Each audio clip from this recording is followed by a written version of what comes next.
a special video to all the weirdos who are seethe molding in the comments on my Blame Iceberg manga video. I'm talking directly to you.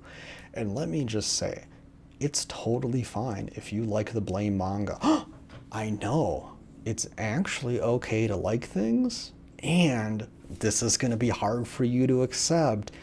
It's okay to criticize things that we like, and it's okay to criticize things that we don't like. Now, I would like to go over my main contentions with the Blame manga, and you can seethe mauled in the comments over here about how, because I don't know niche trivia at the drop of a hat about a manga I read over a year ago, invalidates my opinion that the art is bad. So, one of my main critiques is the ending is dog shit. The last panel is like Killy, or at least the last page has Killy pointing his gun at somebody and he's gonna fire and shoot, and that to me is lame, because the ending I want is I want to see our hero be able to rest after such a long journey. Now, I'm not opposed to an ending that is not satisfactory. I think that's totally fine. I love stories where the heroes fail or lose or suffer. Those are my favorite kinds of stories. But in Blame, I didn't think anything really warranted that kind of ending, and it feels kind of like cheap sequel bait. And this is a practice that Nihei does in his other manga, Knights of Sidonia, where the ending of that manga is also dog shit sequel bait for a story later on, and that manga is 10 times as bad.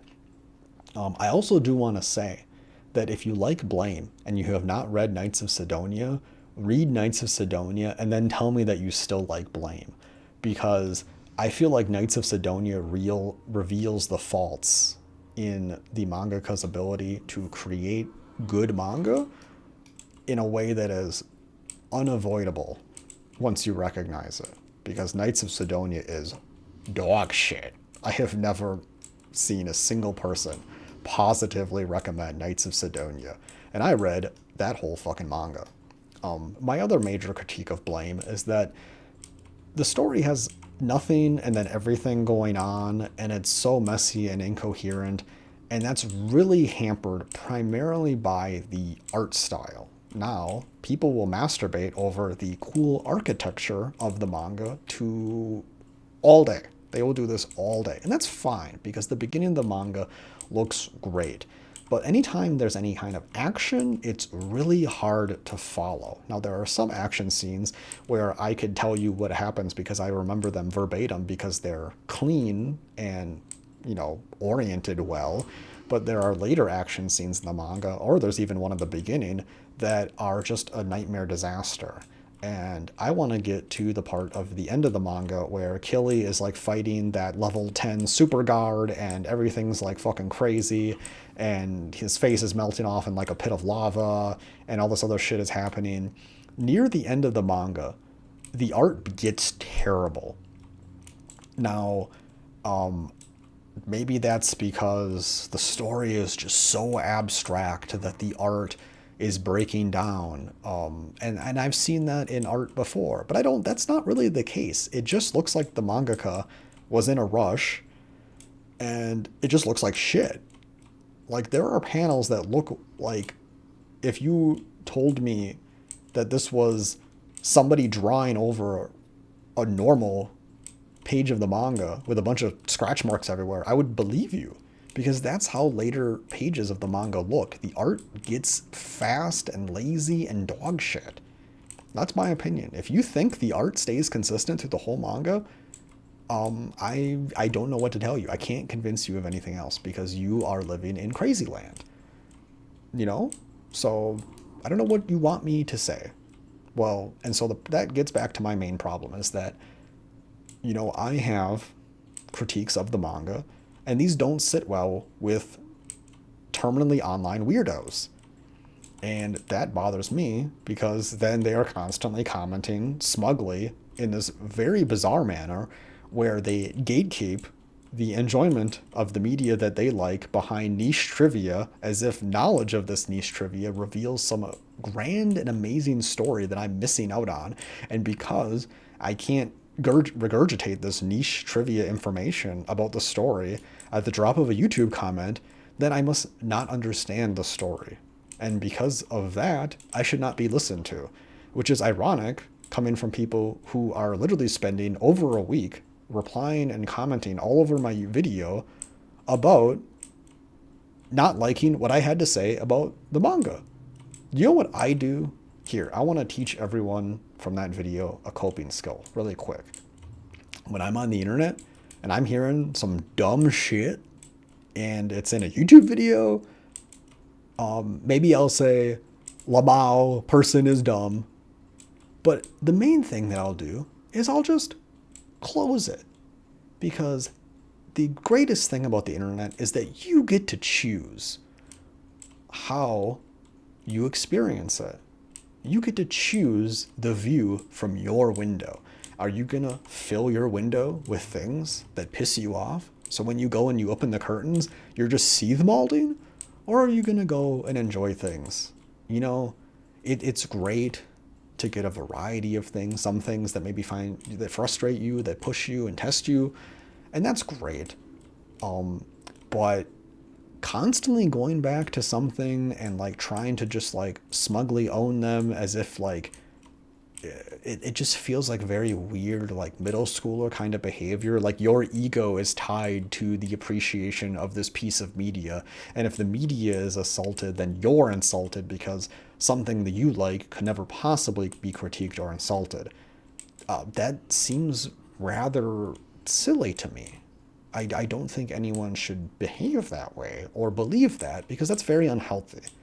It's okay to like things. There are parts of Blame I really enjoy. There's parts of Blames that I love and remember fondly. But for a manga as long as it is, the story is non-existent and at the end of the day, ultimately doesn't even matter about what happens.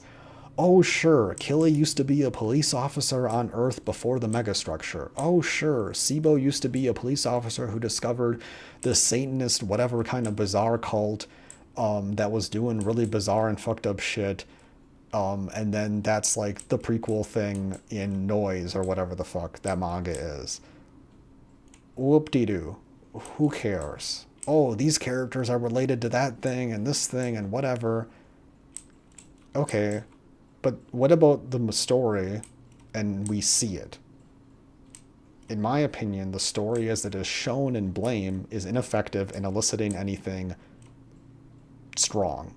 I feel like you can tell the same story. You can be very, very minimalistic with your story and still tell a good story or an interesting story. Hell, I've watched Angel's Egg before it was popular. I watched Angel's Egg over a decade ago before people even shitposted about it on image boards, okay? And the one thing I remember about Angel's Egg is that I think there are 26 lines of dialogue and half of them are one character saying another character's name. There's not a lot that goes on. I genuinely do not remember anything else about the movie, and I do not remember being impressed with the visuals, but that may be due to the size of torrents back then being smaller because people had shittier internet or whatever. What I'm trying to get at is that people appreciate different things from different mediums. For some people, just discovering the story, an incomprehensibly told story to them is a challenge, is a mystery to solve. For me, that's not the case. The only story that I've read where I'm really interested in kind of picking apart and understanding on a deeper level is a story where I feel like the mangaka or the creator has set up the story in such a manner to reward that. So for Heavenly Delusion, for example, if you read it once, you'll experience a bizarre story, and you read it again, and it'll literally be like that uncanny, Mr. Strongman from the Incredibles movie. What is his name? Mr. Incredible? Like, the first time you read it, you'd be like, oh, hee hee, oh, this is a fun thing. Oh, look at these weird things happening. Oh, ha ha ha, hoo hoo hoo. And then you read it again, and you're going to be grief-stricken. You're going to be truly moved, in my opinion. Because you'll understand a lot of the deep sorrow and horrible situations characters are in, that you did not have enough knowledge to appreciate the first time that you read the manga. And I feel like that is a very good way to tell a story that encourages people's re-engagement in the media and the medium. I don't think telling an incomprehensible, messy shit story where there's shit spewing everywhere encourages anyone other than the most die-hard fans to reassess the media in a way to ascertain what the fuck is even going on. And at the end of the day, does it really change anything if Sibo or Killy were police people on pre-mega structure Earth, other than just checking off a trivia box of, oh, Killy's really old. Oh, Killy's been doing this a long time. Oh, there's like duplicate Sibos. There's like other timelines or other realities or something. Oh, okay.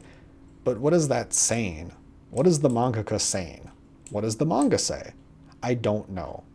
Other than stay tuned for Blame 2. Stay tuned for Knights of Sidonia 2. And I will abso-fucking-lutely not stay tuned for anything from fucking Tatsu. What's his name? Tatsume Nihei? I do not fucking care. I read Blame, liked parts of it, disappointed. Read Knights of Sidonia, holy fuck. That mangaka lost all of my respect for having such an interesting premise and then squandering it on boring dog shit. How fucking lame. But anyway, I hope you appreciate your time here and tell me why, because I don't copy and paste random niche trivia about Blame in the comments, how that makes my opinion wrong. Because that's bizarre to me. Okay, I would like an answer for that one. Yeah, anyway, thanks. I'm gonna close the video now. I've been running around doing nothing in this video game, and yeah, thanks for listening.